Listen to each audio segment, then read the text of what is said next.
1 ноябрга карата күндүн маанилүү жаңылыктар менен тааныштырабыз. Саламатсыздарбы?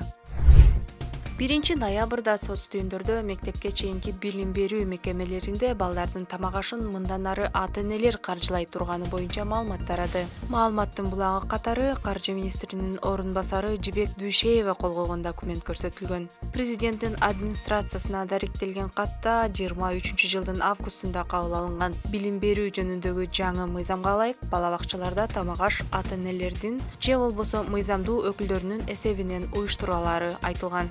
Ушуга байланыштуу министрликтерге жана ведомстволорго мектепке чейинки билим берүү уюмдарында балдар үчүн тамак аш беренеси боюнча чыгымдарды каржылоону токтотуп туруу тапшырмасын берүүнү суранабыз деп айтылат документте. Каржы министрлиги документ анык экенин тастыктап, билим берүү жөнүндөгү мыйзамдын 28-беренесинин 6-пунктунда мектепке чейинки билим берүү уюмдарында тамактанууну уюштуруу ата-энелердин мыйзамдуу өкүлдөрүнүн каражаттарынын эсебинен жүзөгө ашырылат деп айтылганын эске салышты. Мектепке чейинки билим берүү башкармалыгынын башчысы Нурзида Касымованын айтымында жаңы ченем күчүнө кире элек. Ошондуктан мамлекет азырынча бала бакчада балдардын тамак ашынын жарымын төлөп жатат. Билим берүү министрлиги министрлер кабинетинин тийиштүү токтомун күтүп жатат. Мурда республиканын мектепке чейинки билим берүү уюмдарында төлөшүү принциби иштеп турган. 50% жергиликтүү бийлик органдары, калган 50% ата-энелер төлөшчү. 2022-жылга карата өлкө боюнча 1712 бала бакча иштейт. Аларга 200 миңге чукул бала барат. Ошол эле кезде билим берүү министрлигинин маалыматына ылайык кошумча дагы 2,5 миңден ашык бала бакча талап кылынат.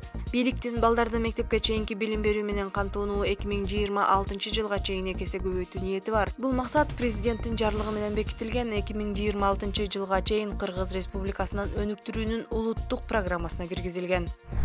Бишкекте 31-октябрда жаңы санитардык полигондун ачылышы болду. Бул тууралуу Европа биримдигинин Кыргызстандагы өкүлчүлүгү билдирди.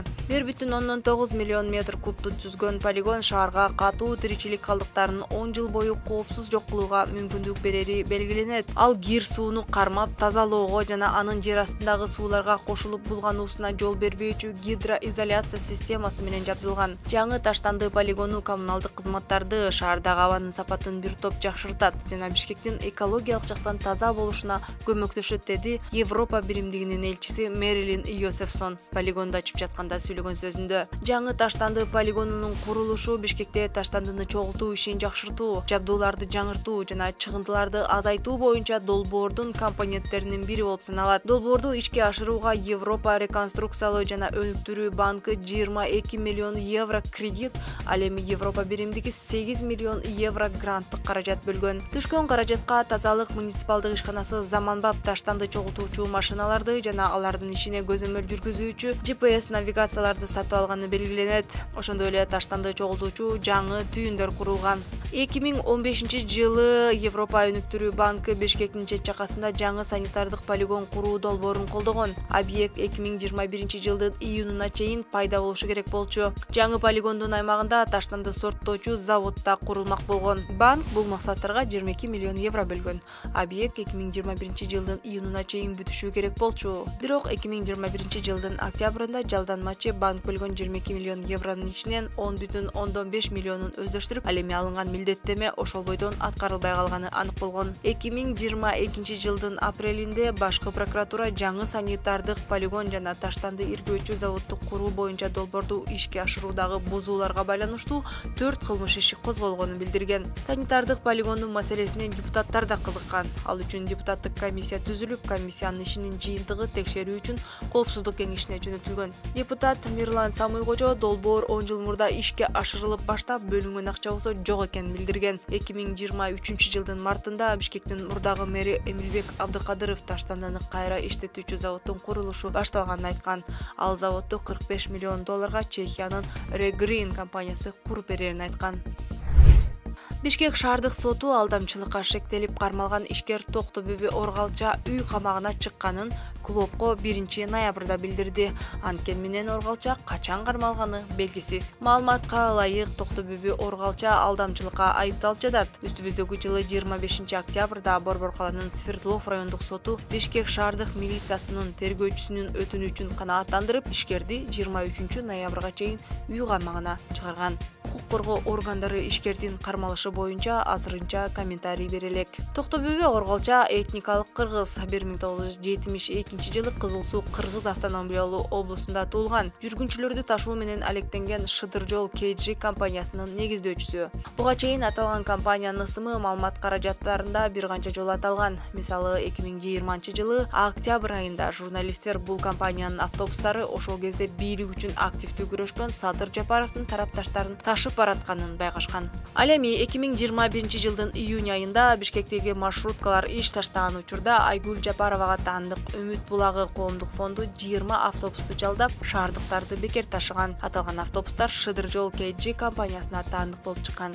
Анткени менен Шыдыр жол KG'нин өкүлү Нургазы Балтабаев алар автобустар үчүн ижара акысын алышпаганын, Үмүт булагы болгону 60 литрден күйүүчү май куюп бергенин билдирген. Кактус медиа басылмасы Айгүл Жапарова менен Токтобөбү Орголча кайрымдуулук иштеринде кызматташып эле тим болбостон достошуп да жүрүшкөнүн жазып чыккан. Бирок ошол кездеги президенттин басма сөз катчысы Эрбол Султанбаев биринчи айым Орголча менен тааныш эместигин жана жалпы байланышы жок экенин билдирген. Токтобөбү Орголча 2021 жылы Жогорку Кеңештин депутаттыгына да салышкан. Ал парламентке Альянс партиясынын тизмесинде өткөн. Бирок шайлоонун жыйынтыгы чыга электе Борбордук шайлоо комиссиясынын мүчөлөрү гендердик квотаны сактоо боюнча жобону өзгөртүшкөн. Ага ылайык 3 мандат алган партияларда бир аял эл өкүлү болушу шарт. Ал эми 7 мандат болсо 3 гендердик квота болушу керек. Альянстын тизмесинде 7-орунда турган Жанар Акаев БШКнын 30% гендердик квота боюнча жобого өзгөртүүлөрдү киргизгенге чейин дагы мандат алган. Бирок БШКнын өзгөртүүлөрүнөн соң анын мандаты Альянстагы добуштардын саны боюнча 3-чү аял болгон Токтобөбү Орголчага өткөн. Кийин партия сотко кайрылган жана жеңип чыккан. Ал эми Токтобөбү Орголча депутаттык мандаттан кургалган.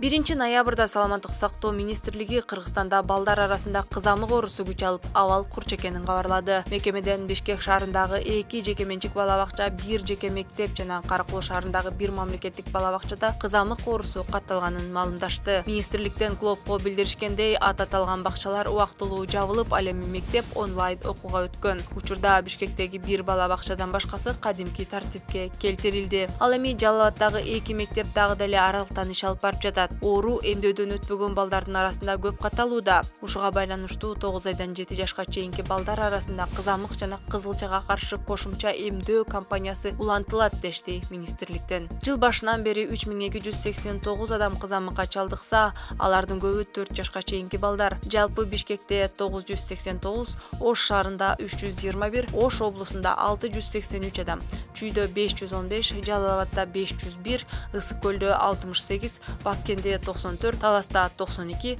Нарында 26 адам катталган.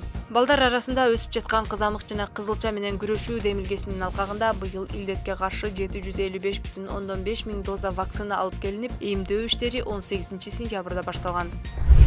Америка Кошмо Штаттарынын өкмөтү Кыргызстандагы бала бакчаларды жакшыртууга $3 миллион акча каражат бөлдү. Бул тууралуу 30 октябрда балдарга кам көрүү аркылуу аялдардын мүмкүнчүлүктөрүн кеңейтүүгө багытталган долбоордун расмий ачылышында айтылды. Аталган долбоор мектепке чейинки курактагы балдардын сапаттуу өнүгүшү жана балдарды эрте куракта өнүктүрүү боюнча мекемелерди түзүү аркылуу ишкер аялдар үчүн экономикалык мүмкүнчүлүктү жаратууга багытталган. Ага ылайык долбоор кийинки 3 жылда 100дөн ашык балдарды эрте куракта өнүктүрүү мекемелерине жардам көрсөтөт жана 700дөн ашык мугалимдер менен тарбиячыларды окутат. Маалыматка караганда демилге Кыргызстандын Билим берүү министрлиги жана Агахан фондунун кызматташуусунун негизинде ишке ашырылат. Билим берүү министрлиги балдарды эрте өнүктүрүүгө багытталган программаларды колдогон бардык демилгелерди формасына карабай, жеке менчикпи же мамлекеттикпи, ар дайым кубаттайт жана колдого алат деп билдирди Билим берүү министри Догдургүл Кендирбаева. Өлкөдө бала бакча жетишсиз. Акыркы маалыматка ылайык Кыргызстандагы жаш балдардын 76% мектепке чейинки билим алуу менен камсыздалган эмес.